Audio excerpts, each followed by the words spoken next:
Donc les gars, donc voilà, j'ai pris ce trade là. Alors ici, en fait, j'avais vu qu'ici, il y avait un BPL qui s'était mis en place. Donc c'est encore sur EURUSD, hein, d'accord? Tous les trades que j'avais pris sur EURUSD, ils étaient ici. Mais là, je me suis dit, tiens, il y a peut-être ce trade là qui est intéressant à prendre. Donc j'ai pris ce trade là. On était revenu dans ce BPL là HTF, d'accord? Donc sur ce BPL là qui avait lieu, qu'on était venu prendre l'Asian Session High. Et ben en fait, j'attendais à ce que le prix ici revienne dedans, mais il n'est pas revenu dedans. Donc là, ça me fait quoi? Ça me fait ici une prise de liquidité en fait. Et donc là, le prix est revenu dans ce BPL là. Et donc ensuite, je suis parti en plus petite time frame pour essayer de comprendre la manipulation qui s'était mise en place. Et puis ensuite, j'ai vu que là, on venait casser ici. Donc là, je me suis dit peut-être si on vient casser ici, ça va nous faire un BPL, sauf que ça ne l'a pas fait.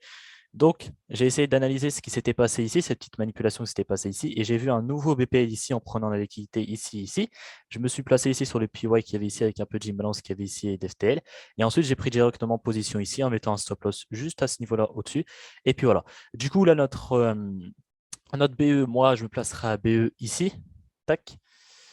Ici, donc à ce niveau-là, je me placerai à BE à ce niveau-là, précis. Donc dès qu'on viendra casser ici. Parce qu'ici, on voit qu'ici, c'est une petite zone ici de PY pour les retail. D'accord. Tac. Cette zone-là, c'est une petite zone de PY pour les retail. Donc, dès que le prix viendra ici, je me placerai en BE en prenant 80% de mes positions, bien évidemment. Il est où mon pink? Pink, pink, pink, pink, pink. Il est où? Il est là. Hop. Parfait. Ça me fait un RR de 1. Combien si je vais là? Un RR de 3, malheureusement, c'est tout. Mais bon, c'est pas grave. Je me placerai comme un BE à ce niveau-là. Et on essaiera de viser. Bon, ici, en vrai, on va pas viser grand chose. On va essayer de viser les RR. On va essayer de viser 5. On va essayer de viser 5 déjà. OK. On va essayer de viser 5. Et puis, si on arrive à viser le 5, eh bien, on se mettra on prendra 80% des bénéfices et on essaiera de viser ici. Hein. De viser le plus bas ici. Le plus bas de la session de Londres. Donc, si je mets les sessions. Session, voilà. Donc, le plus bas de la session de Londres, il était ici. Ouais, il était ici, on ne l'a pas pris. Donc, on essaiera de viser le plus bas de la session de Londres, donc le London Low, si c'est possible. Mais bon, on va voir, on va voir. OK, donc là, tac, tac, tac, tac, j'enlève ça. Boum, boum. Donc, voilà, en tout cas, prise de position ici. Nouveau BPL qui a eu lieu ici, BPL ici. Donc, c'est parfait. C'est une belle prise de position. Est-ce qu'on est dans la kill zone? Oui, on est dans la kill zone en plus de ça, kill zone de New York. Donc, c'est parfait. C'est un très beau trade là qui est en cours. Donc, on va attendre et puis on va voir ce que ça va donner. Voilà, les gars.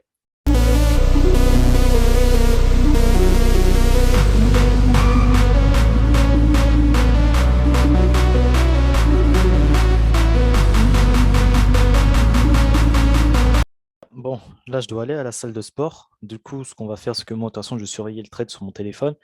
Dès que le trade arrivera ici, je me placerai à BE. D'accord? Et dès qu'il arrivera. Non, pardon. Dès qu'il arrivera un RR de 1%, je pense qu'on va directement viser les RR de 1%, qu'on ne va pas se casser la tête. Le RR de 1%, il est là. On va viser directement le RR de 1%. Une fois qu'il aura atteint donc, le RR de 1% qui est ici, une fois qu'il aura atteint un RR de 1%, on se placera à BE. On prendra 80% des bénéfices et on se placera à BE. Et ensuite, on attendra ce que le prix vienne chercher le London Low, s'il va le faire ou pas. D'accord? Donc voilà. Donc c'est ce qu'on va faire. En tout cas, moi, c'est ce que je vais faire en étant à la salle. Là, je vais surveiller. Je vais mettre une petite alarme ici. Hop, on va mettre une petite alarme ici. Tac. Tac, tac, tac. Créer une alarme. Ouais, envoyer. Ouais, parfait. Bon, voilà. Donc là, j'ai créé une alarme. Donc dès que ça viendra ici, je me placerai à BE et je prendrai 80% de position. Donc voilà. Donc là, moi, je vous laisse avec le trade, avec une petite musique. Et puis voilà, les gars. Moi, je vais à la salle.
Donc voilà les gars, donc bah, c'est la fin de ce petit live trading. Donc voilà, comme je vous ai dit ici, bah, ça fait un RR de 1 pour 5, hein, comme je vous ai dit, dès que c'est arrivé à un RR de 1 pour 5, on se plaçait à BE et on mettait 4, et on clôturait 80% de nos bénéfices. Donc j'ai reçu ma petite notification moi, quand j'étais à la salle. Donc voilà, j'ai mis à BE et puis j'ai clôturé 80%.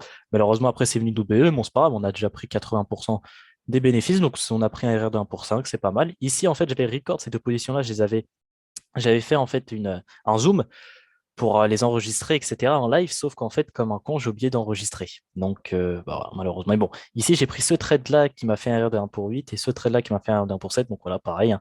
On a eu un PY avec de l'imbalance de l'FTL, un BPL dedans, tac, on s'est replacé sur de l'imbalance sous l'FTL avec un PY. Et puis voilà. Ici, la même chanson, ici, la même chanson. Donc voilà, ça nous a fait un bon aujourd'hui. 8 ici, 7 ici, 5 ici. Donc ça nous fait un rire de 20 à la journée pratiquement. Donc c'est énorme. 20 à la journée, c'est énorme. Que demander de mieux? Donc voilà, en tout cas, rempli de BPL. BPL là, BPL là, BPL, BPL. Donc c'est BPL sur BPL. C'est pour ça que j'appelle cette stratégie-là la stratégie de poupée russe. D'accord? Donc les poupées russes, c'est quoi? C'est on a une poupée de plus en plus petite à chaque fois. Et là, ici, c'est pareil. BPL, donc là, on a une poupée grande. Hop, une poupée plus petite. Une poupée, boum, une autre petite poupée, etc. Poupée russe. C'est pour ça que j'appelle cette stratégie-là la stratégie de poupée russe. Pour ceux qui ont fait le coaching avec moi, ils savent très bien de quoi je parle. Donc voilà, ici on avait de l'inducement, liquidité ici. Donc ici, en fait, j'avais placé cette ligne-là pour me placer à BE ici. C'est-à-dire que quand le prix m'aurait cassé cette ligne-là, je me serais directement placé à BE sur ce trade-là et sur ce trade-là. Donc voilà, ici, je m'étais placé à BE ici. Je crois que ça m'avait fait un rire de 1 pour 5 pratiquement ici. Donc ici, j'avais pris 80% de mes positions, je m'étais mis à BE. Et sur ce trade-là ici, ça ne m'avait pas fait un rire de 1 pour 5. Donc je m'étais juste mis à BE sur ce trade-là ici. Donc voilà, j'avais visé juste ici, juste le PY ici qu'on visait, tac. Et puis le prix est venu me TP pile poil, hein. Il est venu me TP pile poil après il est parti. Donc c'est parfait. Donc voilà, ça nous fait un petit. D'ailleurs, ici, je pense. En plus, je voulais prendre ici, je voulais tracer un truc comme ça ici. Je me rappelle que je voulais tracer ça comme ça. Tac.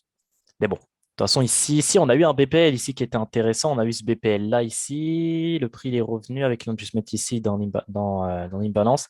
Ah, c'était intéressant à prendre un trade ici. Mais bon, j'étais pas là, hein, j'étais pas là, c'est pas grave. Mais là, il y avait un trade que j'aurais pu prendre ici.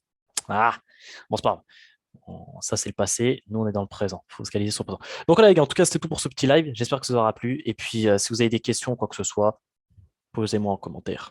Tchuss.